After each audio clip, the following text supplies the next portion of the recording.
Olá todo mundo, começando mais uma live na Banca Tatuí, 4h20, às segundas e quintas. É sempre hora de conversar com algum amigo da Banca Tatuí.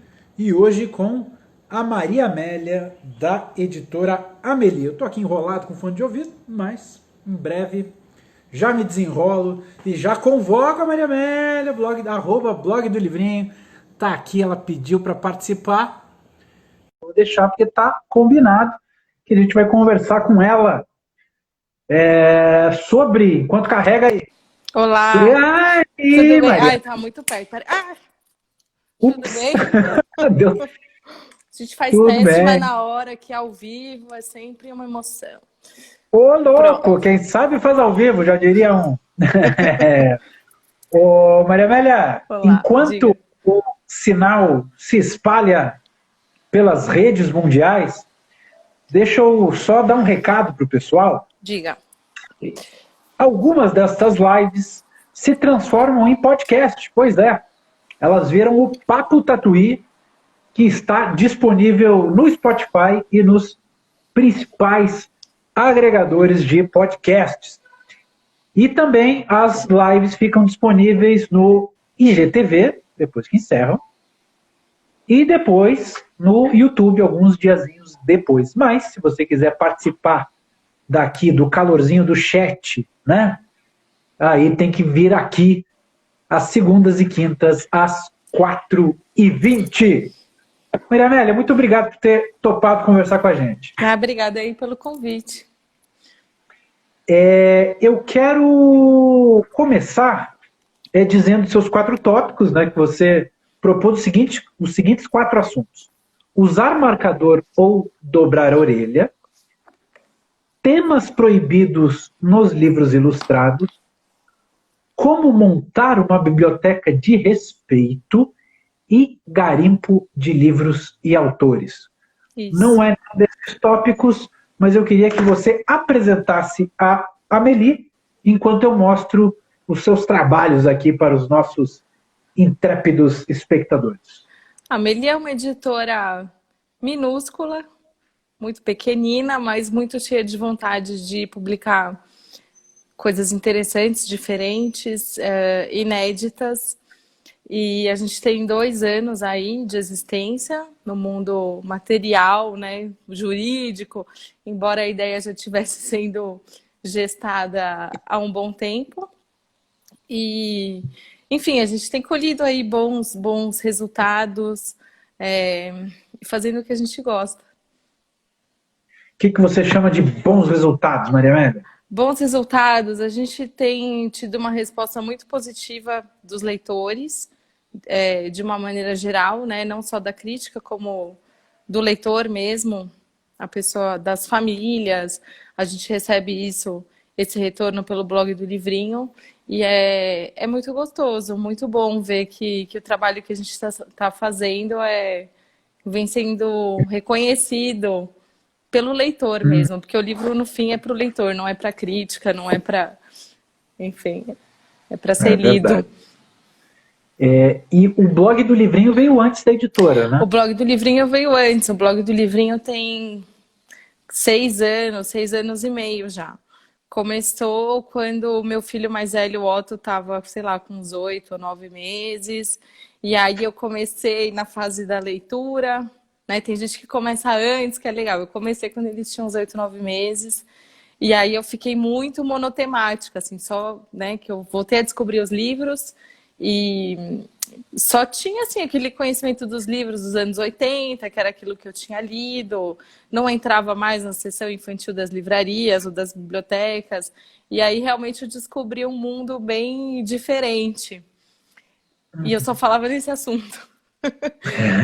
Entendi. E aí uma É, amiga minha, acho que ela não aguentava mais ouvir eu falar do tema, ela falou, meu, por que você não cria um blog para falar disso? Aí nasceu o blog olha do aí. livrinho. O blog do livrinho é blog mesmo ou ele é só Instagram? Ele foi um blog, eu tinha um blog no Wix, é, tive durante muito tempo, e eu alimentava ele, eu tinha ali posts quase que diários, Mas aí chegou uma hora que realmente o Instagram eu tinha mais, ficava mais próxima dos leitores, daquilo que eu estava querendo falar, e também era mais fácil para eu poder alimentar e era mais rápido. E aí o bloguinho, coitado, foi pro espaço, não existe mais. Você sente saudade do blog? Não, eu acho que ele cumpriu o papel dele, assim, foi um percurso natural, tudo foi muito orgânico, desde a criação do blog até a gente chegar na editora, não foi uma coisa que demandou muito, assim, muitas horas de planejamento, mas foi algo que tinha que acontecer. Claro. E você falou que você tinha como referencial livros dos anos 80 que já não entram mais, que já são. Que livros são esses que ficaram há 4 décadas atrás? Ah, muitos deles ainda estão no mercado hoje, né? Não sei se você é um leitor de livro ilustrado, mas se eu falar que a galera que segue, eu vou falar da coleção Gato e Rato, da Mari França e do Eliardo França, todo mundo conhece, a gente cresceu lendo esses livros, ou mesmo a produção do Ziraldo, né, que é até um pouco anterior, mas que era o que a gente tinha, Ruth Rocha, enfim, Ana Maria Machado.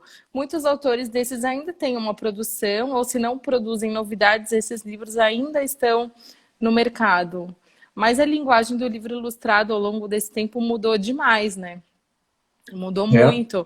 As ilustrações deixaram de ser um acessório para o texto. Mudou demais. E aí tem uma produção hoje. Não é que essa produção antiga deixou de ser interessante, né? Pelo contrário, por exemplo, um livro nosso que você mostrou aí, que eu não estou com ele aqui em mãos, o Nunca Acontece Nada na Minha Rua. Qual? Ah, É eu um adoro. livro de 66 e que as ilustrações e o texto já têm esse diálogo, né? Nesse caso, tem um diálogo contraditório. Então, é muito diferente de muitas coisas que a gente via aqui, da produção, né, daquela época. Enfim. Só para explicar então para o pessoal, o Nunca Acontece Nada na Minha Rua mostra sempre esse menino aqui com uma expressão semblante, né, triste, que aparentemente nada É. acontece na rua dele, mas tudo acontece na rua dele, né? A vida, Aí depende do ponto de vista, né? Talvez não né? aconteça exatamente aquilo que ele quer, né? Ah, Mas é muita verdade, coisa né? acontece. Mas muita coisa certamente acontece. Aqui um paraquedista, e o legal é que são várias narrativas acontecendo ao mesmo tempo e você vai acompanhando ao longo da leitura, né? O que está Sim, acontecendo com sim. o paraquedista, com a pessoa E tem muitos com a detalhes, assim, né? Coisas que a gente consegue perceber, talvez, depois da terceira ou quarta leitura, né? Tem uma bruxa aí na janela que ela vai mudando de lugar. Em cada cena ela tá numa janela diferente. é, É muito legal. é muito legal mesmo. Bom, esse livro aqui é de 66, então ele já é um livro, por mais que seja de 66, ele já lida com ilustração de uma maneira Já, contemporânea. já, sim. Legal. Bom, então vamos para o primeiro tópico. Se eu dobrasse a Esse página tópico. ao vivo aqui na sua frente, assim, ó, pegasse, Não, tá, e aí, a gente vai dobrar a orelha depende. do livro ou Então, usar esse marcador? tópico foi só para quebrar o gelo, na verdade, mas assim, eu confesso que dobrar a orelha me dá um pouco de aflição. Mas, por outro lado, eu acho que o livro, sendo ele do leitor, né, não é um livro da biblioteca, que a gente não pode detonar, arriscar, enfim. Eu acho que você tem que se apropriar dele e ler e desfrutar da maneira como for melhor, entendeu? Então não é relevante se você usa a orelha do livro, o marcador, se dobra a orelha, faz um risco de caneta na página que você parou. Isso é uma grande bobagem, na verdade. O livro, a Uhum. gente tem que perder o medo de ler, de usar, de dobrar, amassar. Principalmente quando a gente fala do livro ilustrado, que tem aquele mito, né?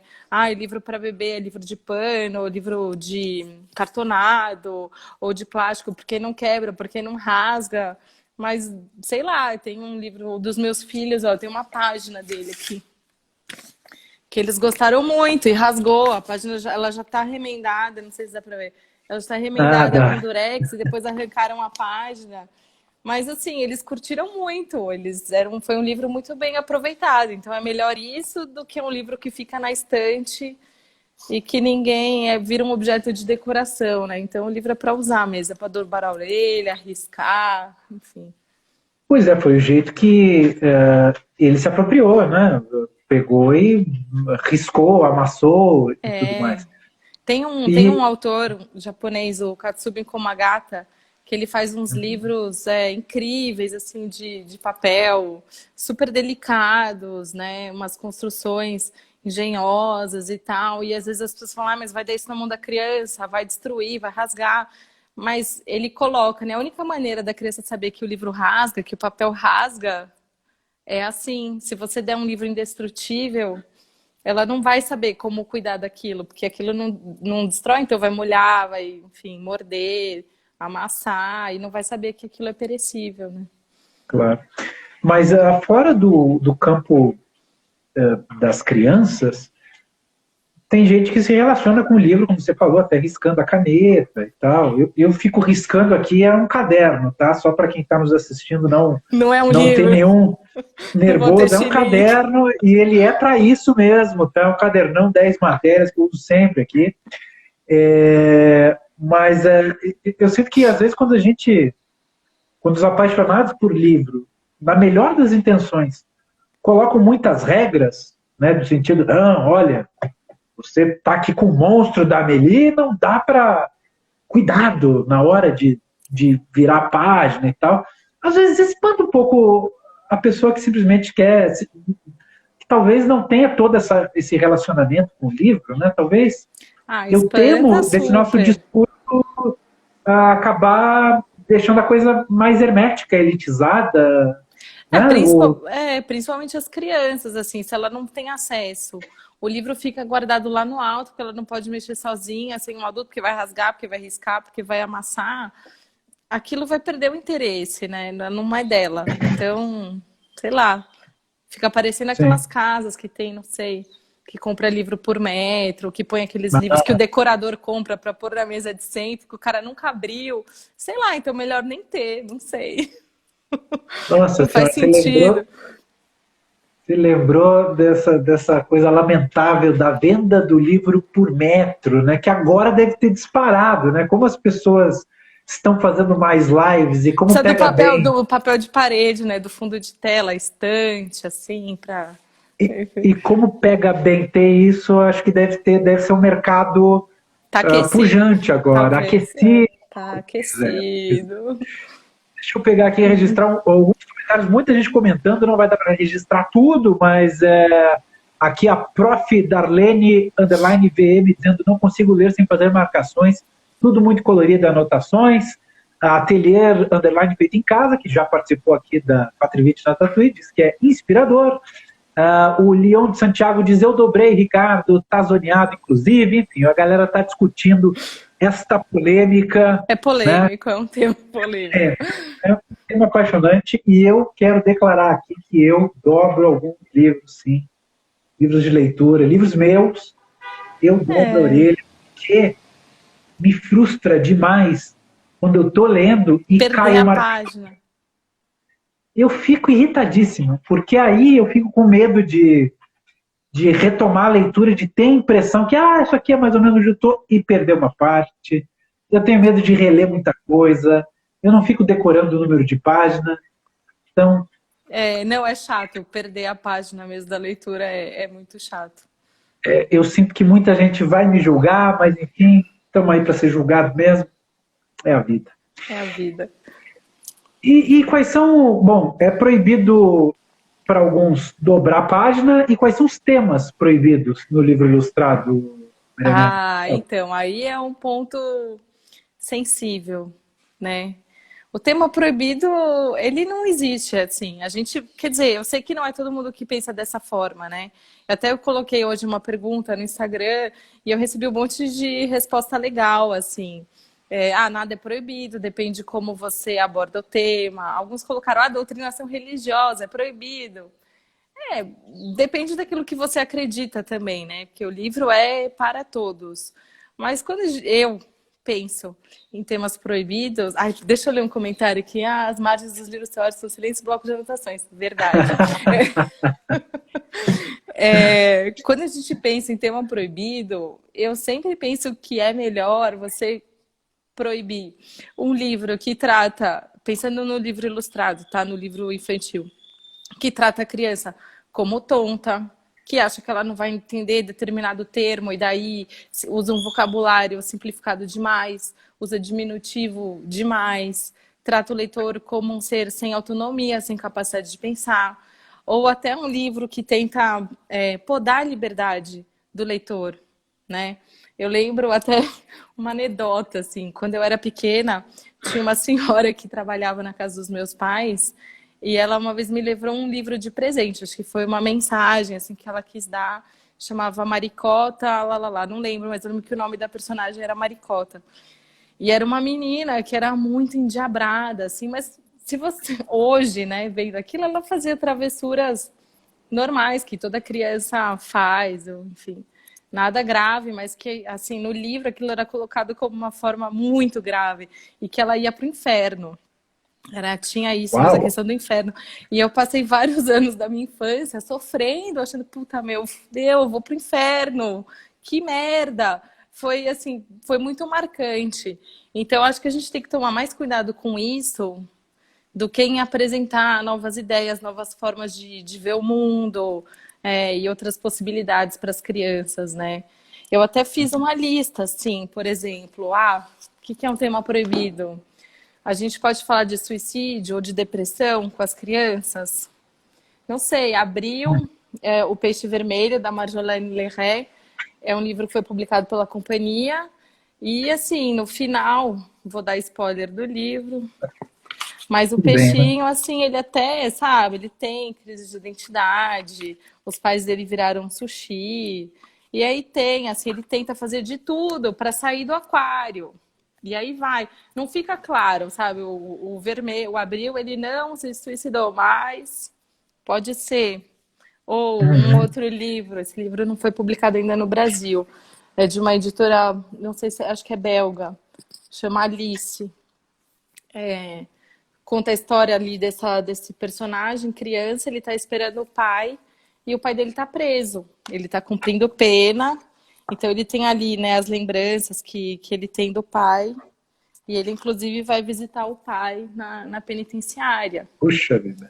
Pô, é difícil, mas assim, ele é tratado de uma maneira tão sensível e tão poética que talvez, inclusive, seja uma maneira de muitas crianças, sei lá, numa escola, por exemplo, entenderem melhor esse sentimento de ter um pai afastado, independente se seja culpado ou não e qual seja o crime, que todos nós somos potenciais criminosos, né? Mas, enfim, Uhum. aqui trata disso de uma maneira bonita. Ou outro livro que foi publicado pela COSAC, acho que hoje o SESI está publicando, O Matador, e nem era um livro idealizado para crianças, era um texto do Vander Piroli, com as ilustrações do Odilon Moraes, mas conta dos meninos que iam caçar passarinho e tal, e tinham que nunca conseguia matar o passarinho, e aí um dia ele consegue acertar o pardal. E aí tá a mancha de sangue no muro, e ele coloca assim, ele fala, né, o passarinho não piou mais. Ou não, piou, aliás, piou sim, continua piando dentro de mim até hoje. É uma Uau. cena super forte e é tratado de uma maneira linda. Ou Sim. o carrinho da Madame Miséria. A Madame Miséria é uma mendiga que vaga ali pelas ruas da cidade com um carrinho, tipo um carrinho de mercado, em que ela leva todos os tesouros dela e que são coisas absolutamente sem valor. E um dia esse carrinho desaparece e ela vai buscar os direitos dela e tudo que ela consegue é um novo carrinho. É triste, é uma história tristíssima. Esse aqui, Quando Abro os Olhos, da Movimenta, é da Agne Brusienne. Ele fala da depressão, de uma pessoa que tem dificuldade, sabe, de acordar, começar o dia, sair da cama e enfrentar todos os desafios do dia a dia, que é super legal. Aí não sei, você quer que eu continue com a lista? Não, eu tô adorando. Tem vários. Esse Vamos aqui lá, da vamos Martins lá. Fontes, do Agora Não Bernardo, que é uma criança que é absolutamente negligenciada pelos pais. O Bernardo, ele tenta avisar que tem um monstro no jardim e que vai devorá-lo. E os pais, ai, agora não, que estão sempre ocupados. O pai tá arrumando lá um negócio na casa, a mãe tá fazendo o almoço e tal. E o monstro realmente devora o Bernardo. Devora e os pais nem percebem. Dão jantar pro monstro, o monstro brinca com os brinquedos do Bernardo. E quando o monstro vai, a mãe põe o monstro na cama. E quando o monstro vai dormir, ele fala: ah, mas eu sou um monstro. A mãe responde: agora não, Bernardo. É um tema horrível, né? Eu leio com os É, meus meninos, eles dão risada e não percebem um monte de coisa, mas os pais, é. a gente percebe, né? Às vezes até um puxão de Não, orelha, assim, e essa tal. virada, né, muito, muito, muito sagaz do autor, né? Muito. E é um livro antigo também. Esse aqui, ele é, sei lá, deixa eu ver aqui. Ele não é recente. É de 94. Já é quase vintage. 94. E tem outros, vários, né? Esse aqui é um livro, muita gente do blog do Livrinho conhece, não foi publicado aqui ainda, mas é um garoto, Julian is a Mermaid, sei lá, seria um garoto trans, né? E ele tem essa relação com a avó, e até uma relação de cumplicidade, tem umas ilustrações bem bonitas, e talvez ganhou muitos prêmios até, acho que é um dos primeiros livros que fala abertamente sobre esse tema, da questão do gênero e tal, né? E tantos, né? Da Pulo do Gato, um outro país para a Ásia, que fala não sei por que tá apagando aqui, fala da questão dos refugiados. Putz, tem vários. Sim. Muitos mesmo. O Inimigo. Tem o A Guerra, que a gente publicou também na O Guerra. Meli. Que está aqui foi. Alguém comentou aí já que é um livro que mostra que não tem tema proibido mesmo. A Não Guerra. tem. Esse livro, inclusive, em março, a gente foi para Salvador, né, num evento de ilustração, e o André também foi, o André Letria, o ilustrador do livro, e eu perguntei, né, para ele, assim, por que ele tinha escolhido tratar desse livro, desse tema, num livro ilustrado, né, que nem todo livro ilustrado é destinado para as crianças, mas também destinado a elas, e dessa maneira tão dura. E ele me olhou assim muito sério e falou: mas a gente não pode mentir para as crianças. E não pode mesmo, né? Assim, quanto mais eles souberem, e dentro de casa ou, sei lá, na escola, num ambiente de acolhimento, melhor, né? E o Uhum, livro tem aquela vantagem, nossa, isso aqui, putz, fecha o livro. E você pode retomar em outro momento ou não retomar. Mas o claro. importante é ter aquele assunto disponível para conversa, né? Pelo que eu estou entendendo, fazendo uma conclusão rápida, talvez, a sua opinião é que não tem tema proibido, que talvez Não. o mais importante é a forma Sim, de se apresentar esse tema para uma audiência ainda em formação. sim, sim. Maria Amélia, e diante desse mundo cada vez mais digitalizado, né? E agora mais do que nunca, né? O que você acha qual que você acha que é o impacto para as crianças que vão ler livros ilustrados? Elas vão continuar lendo livros ilustrados? O livro fica mais influente por ser uma experiência diferente comparado com as É, plataformas aí de é uma celular? experiência diferente. Eu acho que é muito mais uma questão da gente conviver, né? O livro vai conviver, tem inclusive, sei lá, tem um livro digital, e o livro digital, ele não, eu não sei, tá? Eu não sou uma grande especialista nesse tema, mas assim, o livro digital, ele talvez não pode ser só um leitor de PDF, tem que oferecer alguma coisa a mais, porque não tem não tem a questão sensorial do livro de papel, né? Que a gente tem quando você tem a textura da capa, do papel, o virar de página, o som, né, da virada de página. A leitura digital é uma experiência diferente. Eu acho que são experiências que coexistem e cada vez mais vão coexistir. Não tem como a gente fechar os olhos para isso, né? O que precisa talvez seja sempre de mediação. Como, da mesma maneira que você não forma um leitor simplesmente entregando um livro na mão de uma criança, ela também talvez não saiba desfrutar tudo de bom, porque tem coisas incríveis no mundo digital, experiências incríveis. E aí eu acho que tem a questão da mediação e também talvez os adultos também se interessarem, porque o tablet você dá ali na mão da criança e meio que, putz, eu vou ter umas 2 horas de sossego, né? Eu tô falando Sim, como mãe, isso rola na minha casa. Às vezes eu preciso fazer alguma coisa, as crianças não estão na escola, estamos todo mundo em quarentena, e tá todo mundo enlouquecido, toma o tablet, porque eles vão dar um sossego. Mas sim. assim, quando eu pego com eles também e vou procurar alguma coisa interessante, um jogo, um aplicativo, uma experiência de leitura interessante, também é uma experiência rica, né? Sim. Eu posso até mencionar aqui, tem o Inventeca, é um aplicativo de leitura. Ele tem ali livros que são histórias sem texto e que a criança vai narrar. E aí é Ah, muito que barato. legal, porque ele aprende a ver as imagens, né? Ele cria a narrativa, não é que ele vai criar uma narrativa, existe a narrativa, mas ele vai dizer a narrativa com as palavras dele. E assim, isso me surpreendeu. Meu filho mais novo acabou de fazer 4 anos e ele adora. E ele começa lá, era uma vez, e começa a narrar a história, e depois ele gosta de ouvir, ele quer mostrar para o irmão, ele quer mostrar para mim a história que ele contou. E é muito legal, uma experiência rica também. Uhum. Pois é, e é um desafio, talvez, para os pais. Então, fica essa lição, fica esse recado para os É, pais se é um esforçarem em se desafio. interessar, né? Se esforçar em querer gostar, tentar entender, e tem muita riqueza, né? Tem. É como os livros também, né? Eu tenho uns livros que às vezes eu falo uma experiência pessoal que meus filhos querem ler, que eu detesto, que eu acho muito chato, muito bobo e tal. Mas aí eu leio com eles e sempre tento apresentar alguma coisa mais interessante para mim, né? Mas enfim, tem que ter aquele equilíbrio também e participar e eu tenho que respeitar o gosto deles e eles também respeitam o meu. E claro, a gente tem talvez mais bagagem para dizer, isso aqui não é tão legal, isso é legal e direcionando, né? Porque o gosto também a gente também ensina, né? Sim, sim, Também sim. ensina.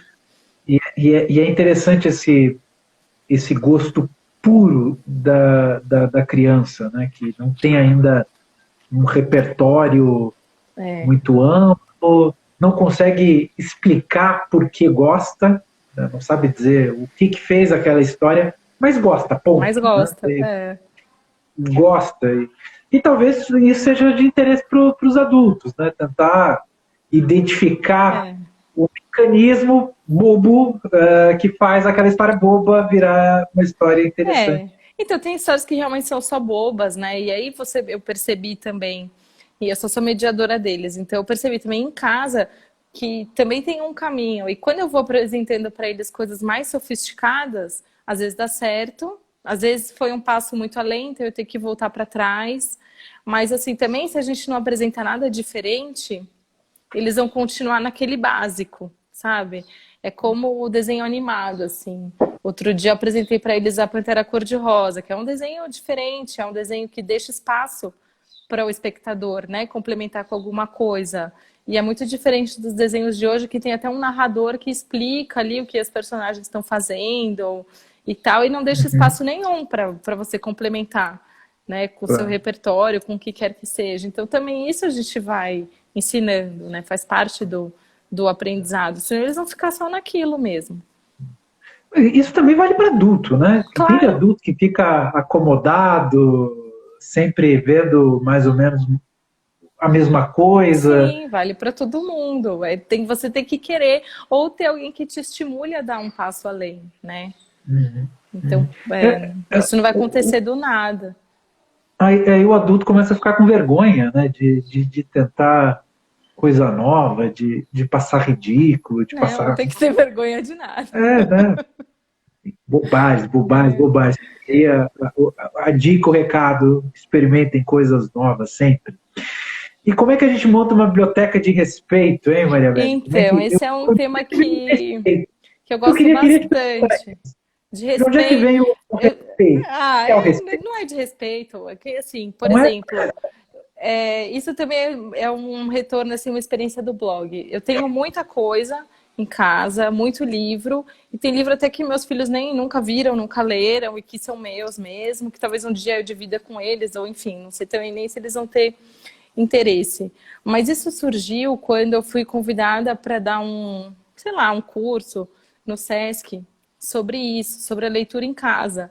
Né? E aí existe uma ideia assim, pô, mas eu não tenho dinheiro para comprar tanto livro, eu não tenho dinheiro para comprar o livro X ou Y, ou acompanhar. Eu não acompanho todos os lançamentos, porque eu não consigo, tem muita coisa e nem tudo me interessa, e não dá tempo mesmo de acompanhar tudo que sai no mercado. Mas assim, para você formar um leitor, ter uma criança leitora em casa, não precisa ter uma biblioteca imensa. Você não precisa oferecer 100 livros, 200 livros. Mais quando eu falo uma biblioteca de respeito, talvez você também conseguir enxergar junto com essa criança leitora, com esse leitor, caminhos, e ela ir formando o gosto dela, identificando o que ela gosta de ler ou não. O Lion tá aí na sala do lado, mandou um joia aqui para mim. E aí, por exemplo, você pode ter uma biblioteca legal e formar um leitor tendo 5 títulos em casa, ou 10, ou 15, e não precisa ter uma montanha de livros e nem gastar rios de dinheiro. É nesse sentido, assim, que eu gosto de ajudar mesmo as famílias, que por mais que eu sei que nem todas as cidades têm biblioteca disponível, ou nem todo mundo, né? Tem cidade que não tem nem livraria, então o cara não consegue nem ir folhear um livro, que a gente fala, vai dar uma lida antes de comprar, e às vezes não consegue. Então, quando eu penso nisso, eu penso assim, é legal, sei lá, você ter vários tipos de narrativa diferente, então você vai apresentar um livro que tenha texto e ilustração contraditórios. Um exemplo é o Nunca Acontece Nada na Minha Rua, mas tem muitos outros, né? Não é o único. Você pode apresentar um livro que tem uma narrativa sem palavras, um livro silencioso, narrativa muda. É o caso do Monstros. Estou fazendo merchan, que é o caso do Monstros. Não, mas tudo bem. Mas é o caso de muitos outros livros, né? Tem um monte, tem uma oferta grande de narrativa muda. Você pode apresentar um livro de poemas, uma narrativa em forma de poema. Você pode, enfim... Pensando nisso, e aí quando você começa a escolher criticamente o que você coloca dentro de casa, você vê que tem muitos livros que têm uma natureza absolutamente igual e que contam a mesma história, sabe? Com o mesmo tipo de desfecho, com o mesmo tipo de narrativa, então você não precisa ter tudo isso para ter um leitor. Então, e outras, assim, tem detalhes que talvez a gente precisa ter um olhar mais atento para chegar nisso. Mas assim, eu só tenho livro com personagens meninos. Ou todos os personagens dos meus livros são animais, não tem nenhum personagem criança. Ou, poxa, eu não tenho nenhum personagem negro. Eu não tenho nenhum personagem oriental. Eu não tenho nenhum personagem indígena. Então, pensando também nessa representatividade, sabe? É pensando nisso mesmo, né? E daí você vai descobrindo junto com aquela criança o gosto. E os melhores livros, na verdade, são livros que você vai curtir a leitura não só uma vez. Então, a primeira vez que eu li, eu reparei nesse detalhe. A criança reparou nesse detalhe. Na segunda vez, ela reparou em outra. Quando ela tiver 10 anos, talvez ela veja outras coisas, porque ela tem uma bagagem a mais, um repertório a mais que vai complementar aquilo. Então, esses são os livros mais legais, né? Tem livros que fazem referência a obras de arte, na ilustração, e é um repertório que vai sendo construído com o tempo. Então, uma biblioteca de respeito é isso, cara, você não precisa ter um quarto cheio, não precisa ter o cantinho da leitura com a almofada não sei o que tem, não precisa ter casa de Pinterest, sabe? Basta você ter vontade, pode ser uma caixinha ali com meia dúzia de livros, que pode ser incrível. Essa é a biblioteca de respeito. E nesse processo que você está falando de checar a diversidade dos livros em vários aspectos, né? Personagem, enredo, tipo de narrativa, enfim, acaba sendo um processo também de autoconhecimento do dono da biblioteca, né? Que vai acabar checando que, opa, eu estou lendo muito livro assim, assado. Eu digo até que isso rola comigo. Sempre eu anoto todos os livros que eu leio e no final do ano eu faço uma planilha de Excel, assim, bem essa ideia. Bem CDF. E aí eu acabo vendo, assim, tô lendo que tipo de livro, você acaba fazendo um processo de autoconhecimento também, né, Sim, no processo de criar essa biblioteca de respeito. sim. Outra uma questão que eu queria te colocar é, tudo bem, não precisa ter dinheiro e tal, não precisa ter rios de dinheiro, Não, não precisa. mas eu sinto que tem gente que tem acesso, que tem possibilidade, mas mesmo assim não prioriza criar uma biblioteca, né? Tem É, essa questãozinha também, né? tem muito, assim. Daí vai de cada família, né? Na verdade, porque montar uma biblioteca com uma criança não é só um investimento financeiro, é um investimento de tempo, porque você vai ter que ler junto, você vai ter que se doar ali naquele momento. Enquanto você está lendo com as crianças, não dá para você ler e assistir o jornal, não dá para você ler e mexer no celular. É um momento Sim, que você tem que realmente estar presente ali. E talvez seja por isso que as crianças gostem tanto e valorizem tanto, porque é um momento de presença mesmo que você não pode fazer nada além da leitura, né? Além daquela claro. imersão na leitura. Então, talvez essa questão da valorização seja mais por isso, por uma falta de vontade de se doar e de doar seu tempo com aquele leitor, né? Claro. Porque É, e nesse processo de leitura, de construção de leitura, é interessante as pessoas terem em mente que não dá para fazer tudo, né? Eu sinto que tem muita gente que diz não ter tempo para ler, não ter tempo para.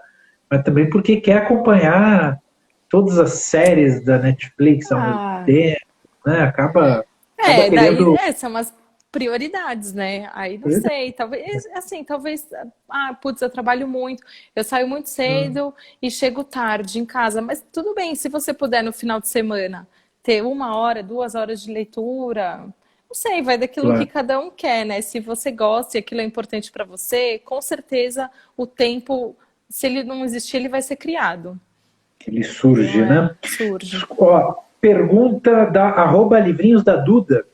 E os livros e os clássicos? Acha importante ter na biblioteca? Depende, se aquilo te disser alguma coisa, sim, sabe? É legal apresentar. Tem clássicos incríveis e outros que realmente já ficaram ultrapassados e que a gente tem que ter um cuidado maior na leitura, né? Tem ideias muito que talvez seja mais difícil, você vai ter que ter uma disponibilidade maior para conversar sobre isso depois, né? Porque não é só ler ali, pronto, conhece, acabou, tchau, né? As perguntas vão surgir. Talvez quando você menos espere, mas elas vão aparecer. Então você também tem que ter uma disposição para falar desse assunto, né? Tem que estar preparado E para para. ler, assim, eu tô lendo, eu até postei esses dias, eu tô lendo com o Otto, a gente tá lendo 20 mil léguas submarinas. E puxa Olha, vida, Júlio Verne. estamos lendo Júlio Verne, é um clássico, mas assim, tem dias que eu falo, ai meu Deus, eu tenho que ler as 20 mil léguas submarinas, vamos lá. Vamos, e não é exatamente a leitura que eu super gosto, né? E às vezes é mais legal, flui melhor a leitura, às vezes eu tô mais cansada e ele também tá mais cansado e não flui. Mas também tem isso, ler também é isso, né? Enfim, nem tudo Uhum. que eu leio é fácil para mim, né? Uma leitura para mim. E sei lá, por exemplo, eu nunca encarei ler com os meus filhos algum livro do Monteiro Lobato, porque eu também não tô num momento de ter altas discussões sobre as ideias que ele coloca lá no livro. Algum momento isso vai chegar para eles, talvez chegue através da escola, através de um colega, mas assim, tem que ter, sei lá se tem que ter. Se você, é legal ter. Por exemplo, eu acho, pensando em clássicos, eu acho legal ter contos de fadas. E não precisa ser só os contos de fadas, sei lá, eurocêntricos. Podem ser contos africanos, podem ser contos indígenas, enfim, tem muita coisa por aí. Só que você vai ter que se doar um pouquinho e pesquisar e achar alguma coisa. Mas é legal, claro que é. Se preparar. O Júlio Verne, só para entender, então, os 20 mil léguas, você não está gostando e ele sim está gostando da Sim, leitura. é Ele bem isso. está. Ele quer assim, mãe, eu quero ler 5 capítulos hoje.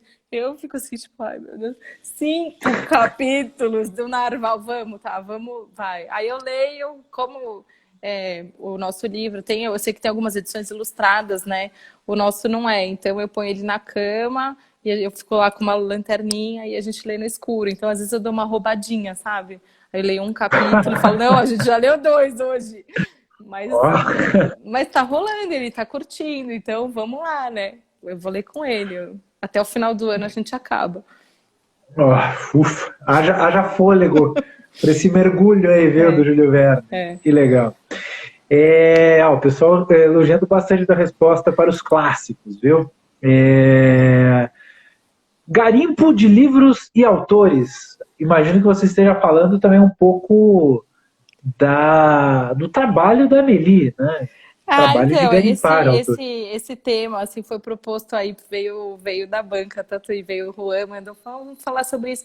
É um tema interessante. Eu não gosto muito de falar garimpo, porque garimpo me dá uma conotação muito comercial, assim, para coisa, sabe? E a gente busca um encontro de uma maneira diferente, é uma coisa assim que parte, sei lá, do sensível, amoroso, com a poética do livro, muito mais do que com questões estéticas ou questões comerciais. É óbvio que quando um livro bate, assim, né, que a gente encontra alguma coisa que, putz, isso aqui, é claro que depois que bateu e que a gente leu, que eu troco aqui com a equipe da Meli toda, e a gente conversa e fala, puxa, mas esse tema tá batido, o livro é lindo, mas tá saturado. Daí a gente faz uma outra análise, mas depois que o livro chega até a gente, né? E não tem um Sim, método, não tem, é sim. Sim. total emocional. Esta crítica será levada a Juan Carlos Duarte, o produtor. Esta, inclusive, só para deixar claro, é a primeira conversa que ele produz. Olá, mas foi incrível.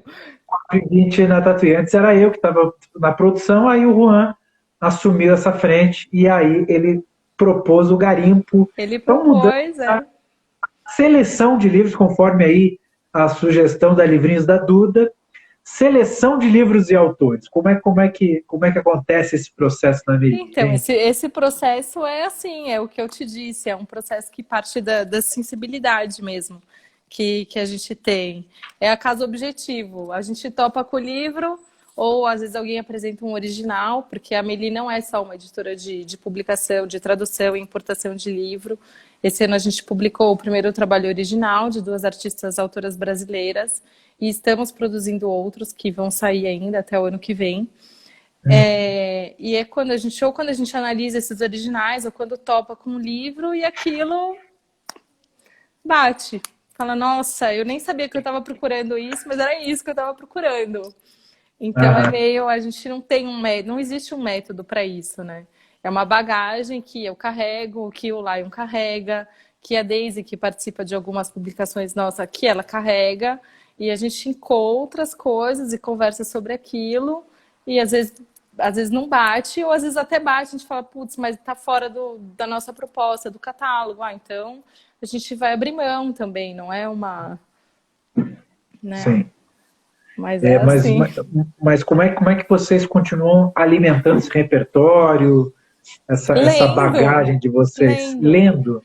Mas é por sites, blogs, Instagram, revistas? Lendo, sempre buscando informação. A gente não lê exclusivamente livro ilustrado, né? Não sei, é uma bagagem da vida, né? Claro que para achar as coisas que estão disponíveis, seja para comprar direitos, né? Vamos dizer, para achar o que está disponível, a gente tem que conhecer o que está no mercado, né? O que está com direitos disponíveis. Então, por exemplo, vou citar um exemplo, o Meu Pequenino. Era um livro que, quando a gente fechou o contrato com ele, ele já estava no mercado. Acho que há 1 ou 2 anos, se não me engano. Não sei se ele é de 2015 ou 2014, a primeira edição. Deixa eu ver se diz aqui no Acho que tem aí, A gente está no final aqui. Maria Amélia Janarelli, editor lá em Santiago. Copyright 2015, by La Jolie Delire. Então, La Joie Delire. Ele está disponível desde 2015. Eu já tinha a edição suíça dele, a Joie Delire é uma editora suíça. Eu já tinha essa edição, conhecia. E assim, a gente pesquisa o catálogo das outras editoras, a gente, enfim, tá lendo, né? Não posso estar alheia ao que está sendo produzido também. E a gente topa com esses livros. Aham. Ah, legal, legal. E o meu pequenino é o hit de vocês? É o que mais Olha, eu saiu? acho que o nosso super hit é o Nunca Acontece Nada na Minha Rua. Eu acho que é uma combinação, assim, né, do humor e ele é um livro bem acessível também. Ele tem um Uhum. valor de capa bem acessível, então eu acho que é uma combinação. Mas realmente o meu pequenino foi o livro que colocou a Amélie sob alguns holofotes, assim. Realmente foi um acerto nosso aí. Que legal. E como é que, falando de vida de editora durante pandemia, como é que essa pandemia vem afetando vocês? Embora eu tenha lido, não sei se é correto, que o consumo de livros ilustrados subiu bastante em razão das crianças mais tempo em casa e tudo mais, e aí É. os pais compraram mais livros. Enfim, como é que você está vendo essa situação, Ó, Maria a Beth? gente, a gente tentou manter as nossas atividades no ritmo de sempre, né? Enfim, a gente continuou trabalhando durante a pandemia. Inclusive, foi um momento que a gente aproveitou que a gente fez um lançamentaço, assim. Foram 3 livros da Amélie ao mesmo tempo e mais um título da Sem Cabeças, que saíram todos juntos, e tem mais um que tá na gráfica agora. Então, a gente tentou potencializar também o trabalho. Continuamos recebendo pedidos das livrarias praticamente num ritmo. No começo da pandemia, não, deu uma caída, ninguém sabia muito como ia acontecer, todas as lojas fechadas, muitas tentando se adaptar com a venda, não tinham nem site, então tentando se adaptar com a venda virtual ou por WhatsApp e tal, mas depois, assim, de um jeito ou de outro, as coisas meio que entraram nos trilhos. A gente continuou trabalhando praticamente no ritmo normal, indo menos trabalhar no bar, mais dentro da editora. Pô, Se normal. vocês iam trabalhar no bar mesmo ou é só uma brincadeira sua? Não, é verdade. É verdade? Sim. Que espetáculo! Claro, não é todo dia, mas assim, surge muita coisa boa nessas conversas de bar, né? Surgem ideias Ah, incríveis, surge muita coisa. é verdade. Essas trocas, né, elas são muito, muito, muito importantes para quem trabalha com uma profissão artística criativa, né? E acaba que Sim. a gente não parece bobagem, né? Parece que o bar que você falou é uma coisa, um acessório menor, mas né, Não, ele, não, ele, não. ele estimula, né? Quantos livros vocês têm no catálogo atualmente, Maria Amélia? A gente tem na Amelie, a gente tá, puxa vida. Quantos livros a gente tem, Laio? 10, 8? 8, eu acho. 8. Na Amelie a gente tem 8. E na Sem Cabeças a gente tem 2 impressos e um que tá no prelo e outros tantos no projeto. Que maravilha. Bom, pessoal, aí eu acho que eu toquei num tema sensível, arroba cigarra e a formiga, diz saudade, boteco, cerveja, coxinha e livro, aí em Isso. São Paulo, emojis de Então, a choro. Daisy, a Cigarra e a Formiga, ela tem a coleção da cigarra dentro da Amelie, a Daisy, nossa parceira. A gente publicou juntos, ó, o André também. Beijo! A gente publicou junto a Guerra do André e o Clara agora, que saiu agora da Maria Tereza Andrueto e da Martina Uhum. Trash, e ela tem participação especial nisso. E assim, quando ela vinha para São Paulo, ela desde mora em Curitiba, e quando a gente se juntava para trabalhar, sempre acabava no bar com cerveja, coxinha, enfim, e sempre muito produtivo. Que espetáculo, Maria Amélia. Bom, eu já esgotei aqui minha pauta. Mais alguma coisa que você queira comentar, dizer um recado final, Maria Amélia? Não, foi super gostoso o papo, acho que a gente falou bastante já, né? Falamos Chegamos, bastante, cumprimos cumprimos. a Não, meta não, e daqui a dentro do, pouco eu do- tô. dentro do tempo. Não, e sabe que a gente participou de uma feira nesse final de semana, e quando estoura o tempo do Instagram, às vezes ele não nos deixa salvar as conversas. Sim, aí a live se perde. e a live se perde. Então a gente está meio com medo disso. Então eu estou preferindo Tem que dar acabar uns minutinhos antes. uma boa margem tranquila para o Zuckerberg não ficar chateado com a gente, né? Zuckerberg, tadinho, sujeito tão sensível. Então a gente prefere encerrar antes, guardar a conversa para poder salvar os vídeos e não ter nenhum tipo de problema. Maria Amélia, muito obrigado então pelo papo. Vocês encontram os livros da Amélie na Banca Tatuí, né? Sim. E em outras livrarias, em outros sites, mas também na Banca Tatuí, tá tudo lá. Obrigado, Maria Amélia. Obrigado a todo mundo que nos assistiu. Tchau, beijo. Tchau.